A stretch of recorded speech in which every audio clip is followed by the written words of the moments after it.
Muchas gracias. Primero, gracias a Dios por estar acá presente con ustedes, con el Hospital San José. Asimismo, bueno, pues le tengo mucha aprecio, estima a todos aquellos que son partícipes pues, de la organización de este curso, ¿no? Y bueno, el día de hoy vamos a tratar, pues, cuándo referir al cardiólogo pediatra, ¿no? Vamos a tratar de hacerlo de una manera muy didáctica y al final serán las preguntas, ¿ok? Bueno. Generalmente el paciente, como tenemos un primer nivel de atención, el paciente llega siempre al médico y o es referido al médico pediatra, ¿no? Que sospeche un problema cardíaco o el niño presenta síntomas como este, ¿no? Muchas veces el médico escucha un soplo cardíaco, mas no puede definir, ¿no? Si es un soplo fisiológico, funcional o patológico, ¿no? Entonces, en esa disyuntiva que puede tener el médico, va a buscar siempre la posibilidad de que bueno, un cardiólogo pediatra elabore o le haga pues un examen clínico o considere hacerle una ecocardiografía para poder definir el tipo de soplo cardíaco, ¿no?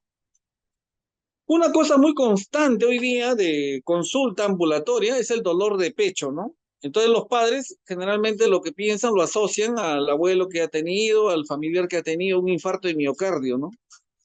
Cuando yo tengo un dolor de pecho en un niño X, bueno, tengo que pedir algunas consideraciones, ¿no? Recuerden que el corazón en sí duele, pues ¿qué duele? Duele la membrana, la capa, el pericardio en sí, cuando hay una inflamación con una pericarditis o el acúmulo de líquido, ¿no? A través de un derrame pericárdico, ¿no?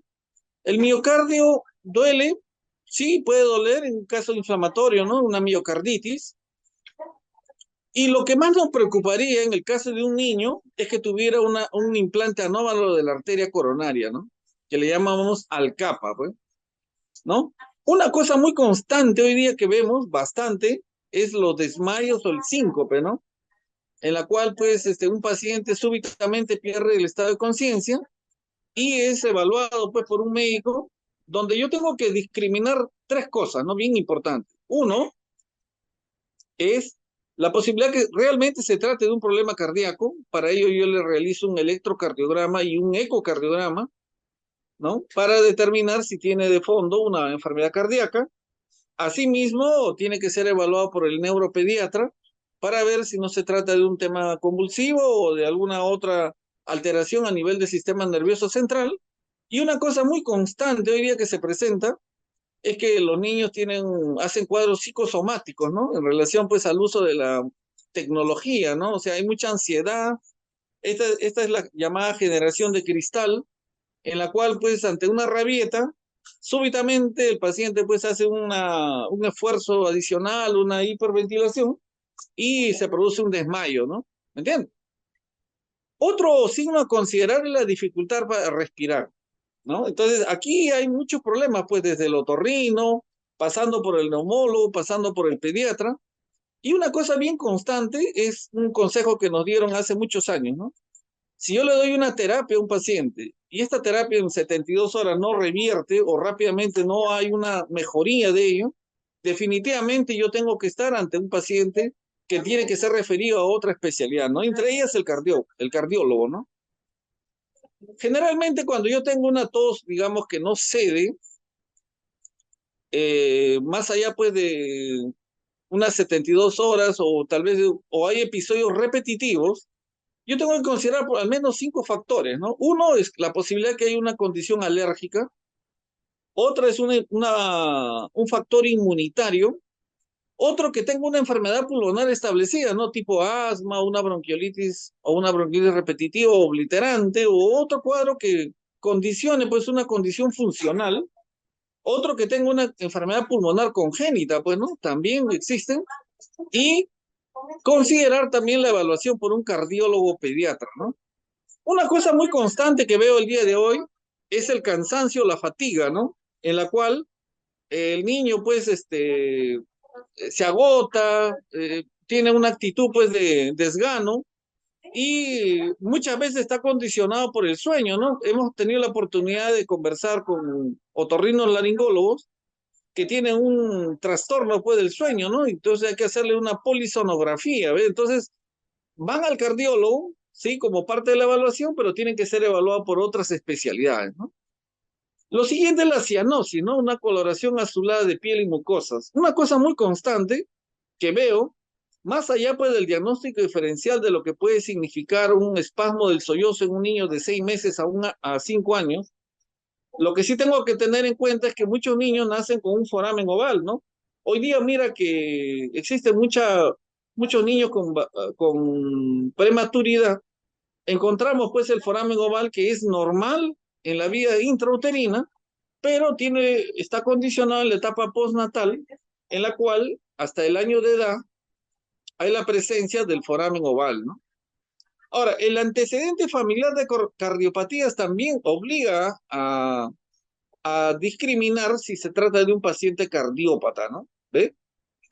Ahora, las cardiopatías en sí, no existe un factor genético, ¿no? Salvo que hubiere, pues, una condición muy exclusiva donde hay una alteración genética, ¿no? Un síndrome de Turner o un síndrome de Williams, un síndrome de Down, en el cual ya está condicionado la presencia de una cardiopatía per se, ¿no? Producto del síndrome en sí en general, ¿no? ¿Ok? Ahora, una discriminación es cuando, y lo he visto aún en unidades muy especializadas, es la dificultad para respirar, ¿no? Y aquí sí el médico tiene que ser bastante fino. Una de las cosas que se presenta es la taquipnea, ¿no? Y hay una discriminación, ¿no? Como siempre, al ser interconsultor, siempre hago la siguiente pregunta, ¿no? El paciente tiene un cuadro respiratorio, tiene un cuadro cardíaco, tiene las dos cosas, ¿y cuál de ellas es más predominante? ¿No? Esa es una respuesta que debe venir del pediatra o del neonatólogo, que tiene que discriminar, en este caso, si se trata de un cuadro respiratorio versus la posibilidad de un cuadro cardíaco. Ahora, puede darse el caso que presente ambas patologías, digamos, una enfermedad de membrana hialina con un ductus asociado, digamos, ¿no? Entonces, la conducta es, digamos, en un caso en particular como ello, es el cierre del ductus arterioso que genera congestión, bueno, y un proceso a nivel arterio capilar, ¿ve? Entonces, si yo tengo esas consideraciones, la evolución, el tratamiento, el diagnóstico, va a tener pues una alta performance, digamos, ¿no? Otra cosa que se observa es la sudoración excesiva al lactar, ¿no? Del niño, o sea, es una manifestación propia, pues, de la insuficiencia cardíaca, ¿no? No necesariamente tiene que ir asociado a soplo cardíaco, ¿no? ¿Esto dónde lo vemos? En los pacientes que no tienen soplo y que presentan una alteración al lactar, ¿no? Digamos, por ejemplo, una coartación de aorta. Siempre hay que tenerlo presente. No hay soplo. Ahora, los pediatras generalmente no revisamos el pulso pedio, tampoco el pulso femoral, ¿no? Entonces, como que es algo que se olvida un poco en relación a la seguridad que puede generar la evaluación propia del pediatra, aún un pediatra con experiencia, ¿ve? La cianosis de la piel, ¿no? Hay algunas que son variables y persistentes. ¿Qué es lo que más vemos, no? Digamos, un niño que normalmente está sonrosado y que súbitamente presenta una cianosis, ¿no? Al llanto, al esfuerzo. Esto generalmente está asociado, pues, a un foramen oval o una comunicación interauricular, ¿no? Que en forma evolutiva cierra hasta el año de edad, ¿no?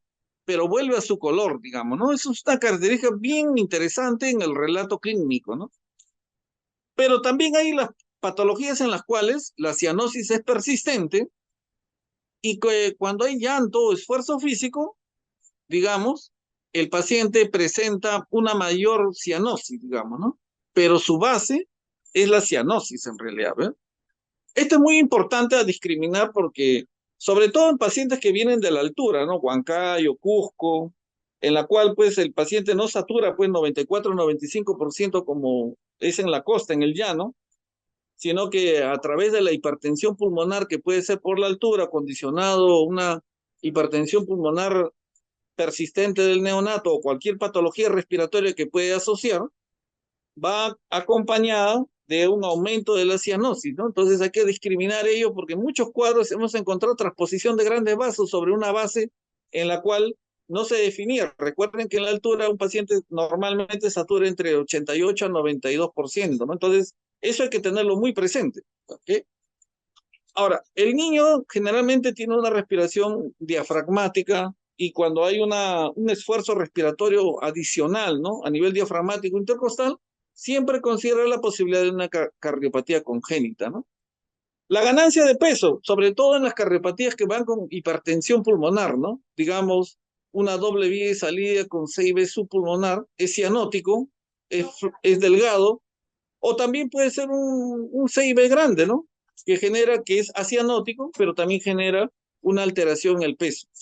Ahora, mire, paradójicamente los niños que tienen cardiopatía compleja, tipo anomalía de Einstein, tipo ventrículo único, son pacientes robustos. O sea, no hay una alteración en la ganancia de peso. Por eso, esto tiene que ser tomado con pinzas, ¿no? ¿Ok? Cuando se trata de un niño mayor o adolescente, bueno, como ya le reiteré, el dolor de pecho hoy día en la llamada generación de cristal está muy, pero muy presente. ¿Eh? La fatiga o el cansancio al jugar o hacer ejercicio sí es llamativo y hay que considerar la evaluación por un cardiólogo pediatra. El síncope, el mareo, los desmayos, como lo vuelvo a reiterar, es muy reiterativo en este grupo etario, ¿no? Una cosa bien interesante es las palpitaciones o latidos rápidos o regulares, ¿no?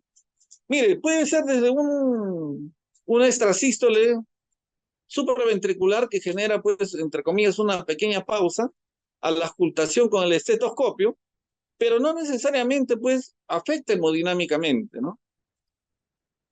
Para ello, es necesario hacerle un electrocardiograma y determinar realmente si estamos ante un paciente que tiene una extrasístole o tiene una expresión más allá de este tipo, ¿no? Por ejemplo, el trigeminismo, el bigeminismo, yo lo tengo que determinar, pues, en un electrocardiograma o en un estudio Holter, pues, ¿no? La tos persistente, como ya les mencioné, hay que considerar, pues, lo que se manifestó, ¿no? Alergias, factores inmunitarios, factores pulmonares establecidos, tipo asma, o considerar la presencia de una cardiopatía congénita, ¿no? La dificultad respiratoria o taquimia, mire, lo he observado en pacientes que teniendo de base una enfermedad respiratoria, ¿no? Quedan con una taquimia persistente, ¿no? Donde el médico puede considerar seguir usando el uso de inhaladores o cualquier medicamento para el tratamiento del cuadro respiratorio, pero muchas veces se ha encontrado miocarditis, ¿no? Entonces hay que tenerlo muy presente. El cuadro respiratorio tiene una historia natural, pero si esta se prolonga o es persistente, hay que considerar siempre la evaluación por un cardiólogo pediatra. Miren, prácticamente, mire, de lo que he mencionado, ahí debería acabar la exposición. ¿Eh? Pero ahora vamos a entrar a desarrollar esto tema por tema para ver y que cada uno saque las conclusiones que correspondan. Y de eso se trata en este momento la exposición. ¿Ok? ¿Qué más podemos considerar? El soplo cardíaco con las características que ya le mencioné. Hoy día, habiendo un desarrollo mayor de la ecografía obstétrica, hay pues imágenes 3D, 4D, 5D, hay una evaluación porque el ginecobstetra puede hacer a través de una anomalía cardíaca, ¿no? Porque anatómicamente le parece que observara una imagen patológica. ¿Qué le corresponde al cardiólogo pediatra o cardiólogo cardiofetal, como me corresponde en mi caso? Hacer una valoración hemodinámica del corazón fetal. Y eso es ya un estudio, y tengo ejemplos que vienen a continuación en la exposición, ¿ok? También la historia de cardiopatías, cardiomiopatías y muerte súbita en la familia en pacientes jóvenes, ¿no? Mira, acá debemos recordar muchas personas que tienen la condición de raza negra o de evaluación, aunque en el Perú, como dice un autor, dijo que en el Perú somos la tierra de todas las sangres, sí existe cardiomopatía hipertrófica y esta puede condicionar muerte súbita, ¿no? Por eso que un dolor de pecho persistente, sobre todo inducido por el ejercicio, tiene que ser considerado porque muchos de estos pacientes tienen una obstrucción mecánica fisiológica en la salida del ventrículo izquierdo a través de la válvula aórtica. ¿Ve? Todo paciente con enfermedad neuromuscular, genética o paciente con enfermedad renal o pulmonar debe ser evaluado por un cardiólogo pediatra. ¿Ve? ¿Ok? Bueno, vayamos al, al desarrollo en sí, miren. Acá ustedes ven una imagen. La parte superficial, bueno, está considerada por el pericardio, es una causa de dolor. Y vemos también la válvula, ¿no? La válvula tricúspide en el dibujo y la válvula mitral. Nosotros tenemos que tener en cuenta, mire, esta estructura.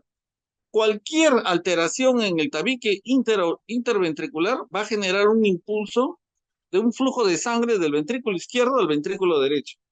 Y eso va a ser causa de soplo. Por eso si alguien me dice, yo tengo un soplo de regurgitación o tengo un soplo eyectivo en, en sístole, tengo que considerar la evaluación por un cardiólogo pediatra. ¿Ve? Si yo tengo un paciente que tiene un soplo en diástole, debo considerar una alteración a nivel de las aurículas. Aurícula derecha, aurícula izquierda. Por ejemplo, ahí está la comunicación interauricular. ¿Cuándo se presenta este soplo? Este soplo solo se presenta cuando hay una dilatación del ventrículo derecho. O sea, hay una alteración a nivel de la válvula tricúspide. Por eso, el CIA es una de las cardiopatías que no presentan soplo. Yo recuerdo un caso que examinamos en una campaña que hicimos en Oxapampa, una tierra muy generosa. Una dama de 17 años, evaluada por nuestra persona, había sido tratada con una serie de inhaladores, asma y todo, y grande fue su sorpresa cuando encontramos que el paciente tenía una comunicación interauricular. La paciente ya fue evaluada y operada en el Hospital 2 de Mayo y actualmente está en la zona de Villarrica, ¿ve? Fue a la campaña en Oxapampa, ¿ve? Entonces, no hay que dejar de lado esto. Ahora, si yo en un electrocardiograma, en el caso específico, como he comentado, encuentro un bloqueo de rama derecha, recuerden, el 50% de los pacientes con bloqueo de rama derecha que se observa en B1 y B2 están asociados a comunicación interauricular. ¿Ok? Miren, este es un caso sui generis, que acabo de verlo hace no más de 2 semanas. Miren, este es un niño de 11 años que tenía un antecedente de una comunicación interventricular, que fue evaluado por nosotros también. El CIB cerró espontáneamente, era de tipo muscular alto, pero súbitamente, hace 2 semanas, comenzó a presentar palpitaciones en el corazón. Lo reevaluamos al paciente y en el electrocardiograma no encontramos nada, absolutamente nada, era un electrocardiograma normal. Como nosotros conocíamos había sido evaluado por nuestra persona, le realizamos un Holter. Y miren la imagen descriptiva que observamos, miren. Se observa inicialmente, miren, la onda QRS normal, delgada, la onda P normal, y súbitamente presenta, mira, estas ondas anchas, que es una taquicardia ventricular, ¿ve? Entonces, este paciente se le va a realizar un estudio de una resonancia magnética para ver si hay un componente a nivel interventricular y considerar el uso de un beta block, ¿no? Para disminuir el riesgo de una muerte súbita, ¿ves? O una muerte por fibrilación ventricular, una taquicardia ventricular y fibrilación ventricular. Está actualmente con el uso de propanolol a 1.5 miligramos kilo día y a considerar la posibilidad de una ablación, ¿ve? Una ablación cardíaca que lo va a hacer un electrofisiólogo, ¿ve? Miren, cómo la historia comenzó en un CIB que fue de evolución muy favorable y termina, mire, en este punto ya ahora está con fibrilación ventricular. Generalmente esto lo observamos en pacientes que han sido operados de CIB, pero no en un paciente que primigeniamente tuvo un CIB y que tuvo un cierre espontáneo, ¿ve? Esto yo lo tengo muy presente y este dibujo, ¿por qué lo tomo? Miren, como si yo fuera un niño. Diría, la sangre llega por las venas cavas, llegan a la aurícula derecha, pasan al ventrículo derecho, salen por la pulmonar y se va al pulmón. Se oxigenan y regresan por las venas pulmonares a la aurícula izquierda y pasan al ventrículo izquierdo y salen por la aorta. Pero como nosotros hablamos en cardiopatías, siendo el 90% de nuestros pacientes en cardiopatías congénitas, muchas veces, pues, digamos, en una atresia mitral, en una atresia aórtica, no vemos aorta. o en una atresia pulmonar no existe la arteria pulmonar.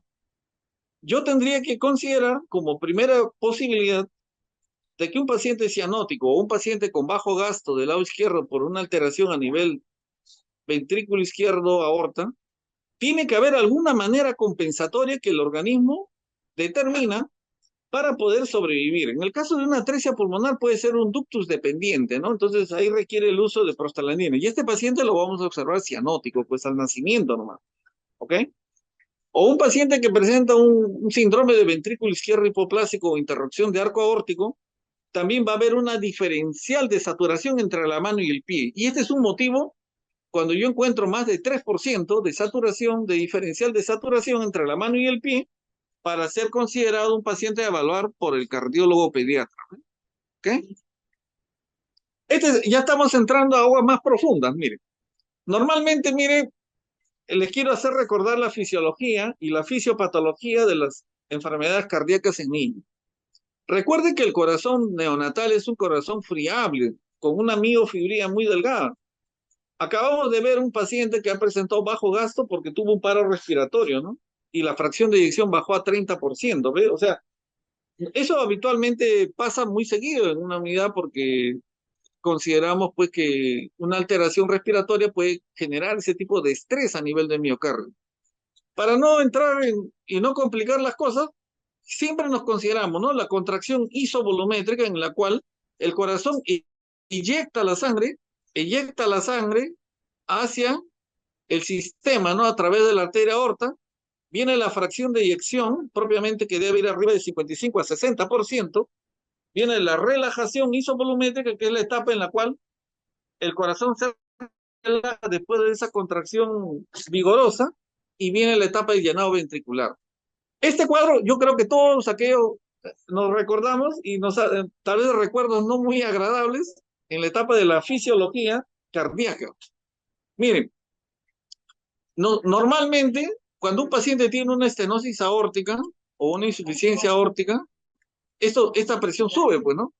Y genera una alteración a nivel del llenado ventricular, perdón, de la eyección ventricular. La válvula aórtica, cuando hay una insuficiencia, no cierra. Y esta relajación es muy dificultosa, sobre todo en un paciente que tiene una hipertrofia del ventrículo, ¿ven? Entonces, esta presión de llenado se incrementa, ya no está en la base como está en este caso, ya está a este nivel. Entonces, digamos, un paciente que tiene una insuficiencia cardíaca, producto de una cardiomiopatía dilatada, este volumen sistólico o el volumen llamado, entre comillas, residual es mayor. Y esto incrementa un término que llamamos presión final de ventrículo izquierdo. Eso téngalo presente porque va a ser considerado en los puntos cuando evaluemos los casos clínicos. ¿Ok? Ya. Esto es para alguien que quiere profundizar más sus conocimientos en hemodinámica cardíaca, ¿no? Digamos, la aurícula derecha siempre tiene una presión entre 0 a 6 milímetros de mercurio. La aurícula izquierda entre 6 a 12. El ventrículo izquierdo, bueno, nosotros tenemos una presión de 120-80 como base. Un neonato puede tener 70-40, ¿no? ¿Ves? 60-40, normal. Y todo lo demás de acuerdo a las tablas que nosotros podemos valorar. Pero la presión del ventrículo izquierdo siempre es baja, debajo de 25, teniendo en cuenta presente lo siguiente. Cuando es de 25 a 50 milímetros de mercurio, estamos hablando de una hipertensión pulmonar leve. De 50 a 75 milímetros de mercurio, una presión moderada, y más de 75, una presión severa. Imaginemos que este paciente tiene un CIB acá, en este lado. Entonces la sangre forzosamente va a pasar de izquierda a derecha. Y acá incrementa un término que lo voy a hacer recordar, que es el llamado QPQS, ¿no? Que siempre lo ven en un informe cardíaco. El QPQS normal, 1. En este caso, como va de izquierda a derecha, el QP aumenta y el QS disminuye. Esto es bien importante a tener en cuenta. Recuerden, cuando hay una valoración de 1.5 de QPQS y hay signos de hipertensión pulmonar, este paciente debe ya estar con tratamiento y la posibilidad de una conducta quirúrgica, ¿ve? Cuando este QPQS es mayor de 2, necesariamente requiere una conducta quirúrgica. Ya, ¿eh? Mire, una de las cosas que todo médico va a actuar rápidamente es pedir una radiografía de tórax, ¿no? Entonces acá vemos singularmente una radiografía normal donde tiene un índice cardíaco entre 0,50 a 0,60, teniendo como normalidad 0,55, los campos pulmonares despejados, no hay ninguna alteración, no hay atrapamiento de aire, como vemos en la que llamamos radiografía normal. Pero acá vemos un caso bien singular, mire, este lado, en una comunicación interauricular. Está crecido la aurícula derecha. Recuerden que la sangre pasa de la aurícula izquierda a la aurícula derecha, sabiendo que la aurícula izquierda tiene una presión media de 10 milímetros de mercurio y la aurícula derecha de 6 milímetros. Entonces el paso va de izquierda a derecha. Teniendo en cuenta una cosa bien importante, el llamado término llamado remodelación cardíaca, que se produce aproximadamente entre 6 meses a más de la evolución propia de la cardiopatía, ¿ve? Entonces, cuando yo tengo una imagen en la cual hay un crecimiento del lado derecho, esta sí me debe inducir a consultar al cardiólogo pediatra independientemente que hubiera o no soplo. En este caso, en una comunicación interauricular, no existe el soplo cardíaco, salvo que haya una gran dilatación del BD, haciendo reiterado lo que ya se dijo. ¿Ok? Ya. Esta siguiente, miren, la llamada imagen en bota, ¿no? Donde vemos que la punta del corazón, que es acá, está elevada. Normalmente el corazón permanece en un equilibrio, sobre todo al nacer, ya que la presión del lado derecho es alta debido a la hipertensión neonatal que vivió en la etapa fetal. Entonces, pero posteriormente el ventrículo izquierdo tiene predominancia sobre el ventrículo derecho. Pero en el caso de la tetralogía de Fallot, como existe una hipertrofia del BD, esta va condicionando que se eleve la punta, ¿no? Y da la forma en botita, ¿no? Que es la clásica, ¿no? De la forma del corazón. Entonces, este paciente sí amerita una evaluación del cardiólogo pediatra. ¿Ve? Otra imagen, mire, acá el drenaje venoso anómalo, ¿no? Hay de tres tipos, ¿no? Supracardíaco, intracardíaco y infracardíaco. Y la llamada imagen de muñeco de nieve, dice, ¿no? ¿Me entienden? Entonces, hay un gran crecimiento del lado derecho. Recuerden que tanto el flujo sistémico o el retorno sistémico de las venas cavas, como el retorno pulmonar de las venas pulmonares que vienen del pulmón, que deberían llegar a la aurícula izquierda, pero llegan al lado derecho, están, condicionan un desarrollo total, un crecimiento anómalo del lado derecho, están dando la impresión que el ventrículo izquierdo es hipoplásico. Entonces, esta es una imagen característica. Estas dos imágenes son bien sui generis. Mire, ambas, nadie podría considerar que son imágenes normales del corazón. Pero tienen una gran diferencia, miren. Una es una doble vía de salida del BD y el otro también. Pero una es con CIB subaórtico, o sea, con vasos normales. Este paciente generalmente se porta como un CIA, como un CIB, perdón, es asianótico. Sí, acá viene una siguiente, mire, cuando ustedes vean una imagen donde hay una tremenda cardiomegalia, como la que observan en la imagen, vayan de frente a anomalía de Einstein. ¿Cuál es el cuadro más grave? El cual presenta insuficiencia cardíaca, cianosis y arritmia. Y la arritmia generalmente es el Wall-Parkinson-White, algo que va con o el llamado síndrome de preexcitación, ¿no? Si esto se da en neonatos, es grave del inicio. Es una patología muy sui generis que puede continuar hasta la edad adulta, ¿no? Muchos llegan con arritmia cardíaca y son tratados con ablación cardíaca, pero su base era la anomalía de Einstein, ¿no? Una cosa que yo observo bastante, que rápidamente todos quieren llegar a la ecocardiografía, ¿no? Y a veces, pues, primero hay que discriminar rápidamente todo lo que acabamos de hablar, ¿no? ¿No? ¿Ok? Miren, acá les voy a contar algunos casos clínicos para que cada uno, pues, saque sus propias conclusiones, ¿no? Mire, esta fue una paciente de 4 meses de edad procedente de la ciudad de Huánuco, ¿no? La ciudad de los Caballeros de León. ¿Cuál era su tema? Había sido tratado como una taquimia transitoria del recién nacido y fue evaluado posteriormente, pues seguramente en una unidad donde ven neonato de alto riesgo, paciente de alto riesgo, y seguía con la taquimia. No había soplo, había sudoración al lactar leve, según refiere, no hay soplo, y fue referido para una evaluación cardíaca, ¿no? Por al departamento de cardiología pediátrica, ¿no? Nosotros le evaluamos, miren, esta era la placa singular, ¿no? Había un crecimiento del lado derecho con una elevación de la punta del corazón. Mire, ¿y qué observamos? Miren la ecografía. Una vena cava inmensa. Mire, la aorta es esta. La aorta es esta. Es pequeña. La vena cava es bastante desproporcionada. Era un drenaje venoso supracardíaco. ¿Eh? ¿Qué veíamos en la imagen? ¿Por qué este paciente no se complicó en los primeros meses? Porque tenía una gran comunicación interauricular. Ese era el detalle. O sea, la patología existía y el lado derecho, mire, era grande. La aurícula derecha y el ventrículo derecho. El ventrículo izquierdo era pequeño. Y acá vemos una imagen comparativa, ¿no? Entre la vena cava superior y la aorta. La aorta era pequeña, ¿no? No era hipoplásica, era pequeña nomás. Y si es hipoplásica en la observación, no debe tener un grado de obstrucción, porque si no ya iría asociado con coartación de aorta, ¿eh? Que no es el caso, ¿ok? Este paciente fue operado y bueno, su evolución fue muy favorable. Ahora ya la niña tiene 5 años, pero lo tomamos como ejemplo, ¿no? Este es un paciente diferente, ¿no? Este es un caso también de un recién nacido. Fue evaluado con un distrés respiratorio, recién nacido, con apoyo ventilatorio, ¿no? Este fue rápidamente a la necesidad de apoyo ventilatorio, ¿no?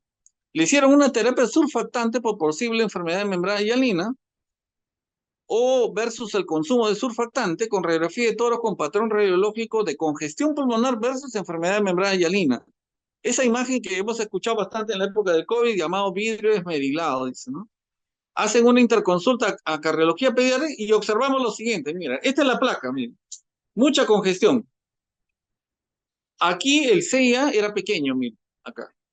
¿A qué se llama un CIA pequeño? Cuando es menor de 4 milímetros. Es un CIA restrictivo. Es lo que le llaman un drenaje venoso anómalo con obstrucción. ¿Ve? Y esta imagen, sui generis, que está dentro de la aurícula izquierda, es el colector común. Mire, y acá se le hizo una angioresonancia, miren. Esta es la vena cava superior, esta es la arteria pulmonar y la aorta es pequeña, miren, en el medio. Tan igual, muy similar al otro, pero la diferencia era la comunicación interauricular. Por eso puede haber drenajes y tipos de drenaje, pero la obstrucción marca la emergencia, digamos. ¿Ve? Otro. Este es un paciente que nació en un policlínico periférico.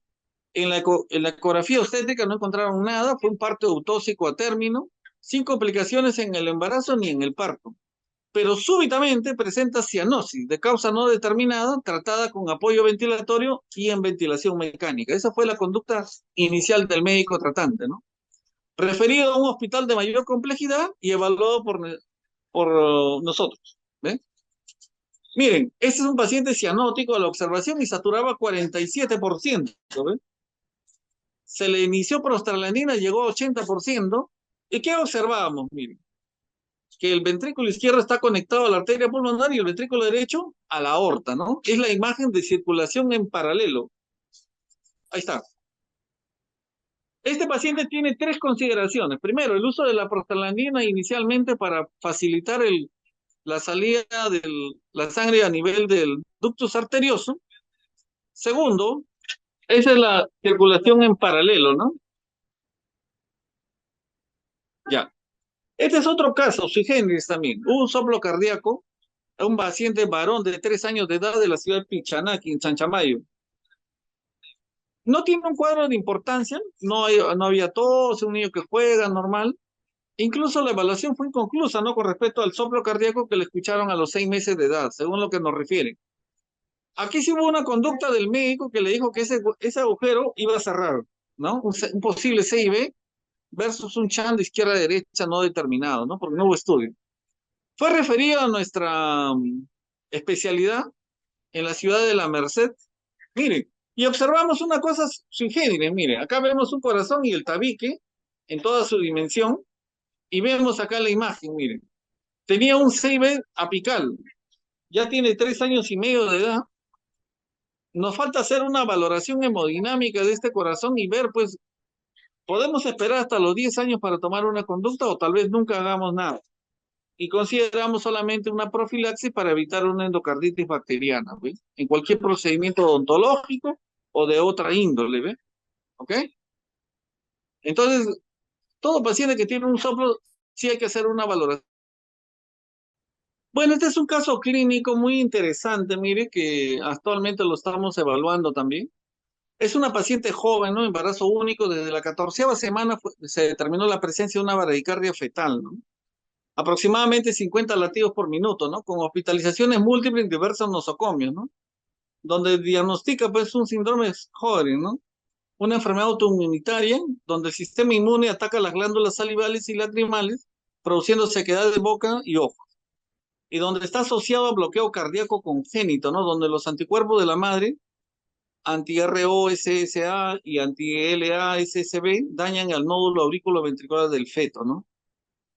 Procedimos a descartar una cardiopatía asociada, si hubiera algo más allá del componente eléctrico del corazón, una monitorización hemodinámica del corazón fetal, ¿no? Para ver, determinar la capacidad, todo. Y el corazón comenzó a hipertrofiarse, ¿no? Como una respuesta para mantener el gasto congénito, el gasto cardíaco fetal, ¿no? Se procedió a una maduración pulmonar desde la 31 semana de vida y se dio un parto distóxico a las 33 semanas del embarazo con un producto de 1800, ¿no? Y se le procedió a la colocación de un marcapaso epicárdico, ¿no? Esta es un, mire, esta era la imagen del electrocardiograma, ¿no? Donde se observa una disociación electromecánica, pues, ¿no? O sea, no hay continuidad, ¿no? Entre la onda P, ¿no? Mira, acá está la onda P, ¿ves? O sea, había una disociación, lo que le llamamos electromecánica, incompatible con la vida. Nació un 18 de septiembre, se le colocó el 19 de septiembre un marcapaso epicárdico y miren cómo ha habido una mejoría sustantiva, ¿no? El paciente está en terapia intensiva, se procedió a hacerle un electrocardiograma fetal. Mire los latidos, cómo eran de lentos, mire un corazón bastante notorio, prácticamente en terapia de rescate intrafetal. Esta es una ecografía ya posterior al implante, ¿no? Se le puso una frecuencia cardíaca de 100 latidos por minuto y la evolución fue muy favorable, ¿no? ¿Ven? Como lo ven ahí. Realmente esta es una de las cosas maravillosas que nos da pues la oportunidad, esta especialidad, ¿no? De ver casos de todo tipo, desde la parte ambulatoria, hospitalaria, fetal, la continuación del posoperado, ¿no? Mira, compartí este link que colocó la propia madre, ¿no? Quiere presentar a su pequeña hija, ¿no? Que fue una respuesta, ¿no? De Dios ha respondido, dice. Es la luz que le ilumina a ella, pues su regreso a la vida eterna, dice, con Cristo. Con mi pequeña hemos recorrido tantos hospitales y me consta porque de alguna manera fui un consultor externo y después fui médico actuante, ¿no? Y bueno, ella todavía continúa, va a tener el marcapaso de por vida. Ahora último se le hizo una limpieza en la herida operatoria. Se le tiene que colocar un marcapaso para el tamaño y la edad que tiene el paciente. Sui generis, hemos buscado bibliografía y no hay un paciente pues menor de 2 kilos o 2.500 que haya recibido, ¿no? Aún en los hospitales de referencia a nivel mundial, ¿ah? O sea, es un caso más en Perú, pasó en un hospital donde siempre pasan cosas grandes y lo tenemos siempre presente.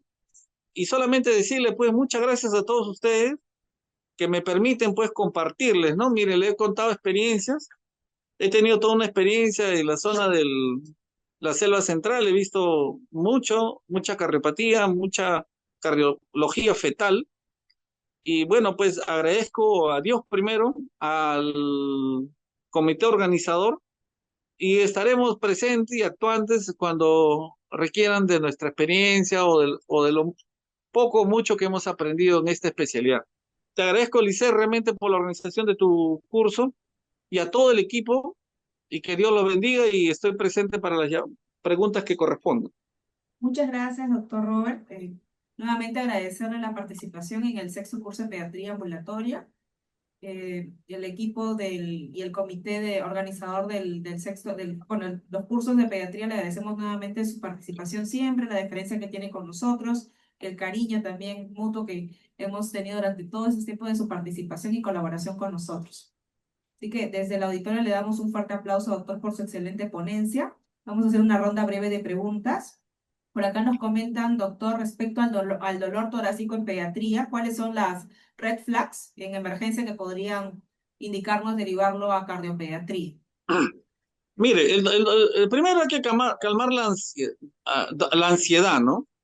La ansiedad es muy importante porque recuerde, si el familiar ha venido con un antecedente del abuelo, el papá, bueno, pues ya muy ansioso, hay que calmar el dolor, se puede colocar pues lo que nosotros habituamos a usar, ¿no? Metamizol, darle paracetamol. Sí tomarle un electrocardiograma, como hemos visto este joven, mire, súbitamente, yo lo conozco, súbitamente presentó esta taquicardia ventricular, la mamá no lo había tenido en esquema, yo le hice un electrocardiograma y tampoco encontré nada, pero en el Holter encontramos la taquicardia ventricular, ¿ve? Entonces sí requiere un electrocardiograma, no asustarnos si vemos un bloqueo de rama derecha, y acá hay que tener presente algo, miren, una cosa básica para todo médico. Si yo encuentro un QRS angosto, tranquilo. Si encuentro un QRS ancho, ahí sí, forzosamente tengo que buscar al cardiólogo porque hay que determinar, incluso al electrofisiólogo.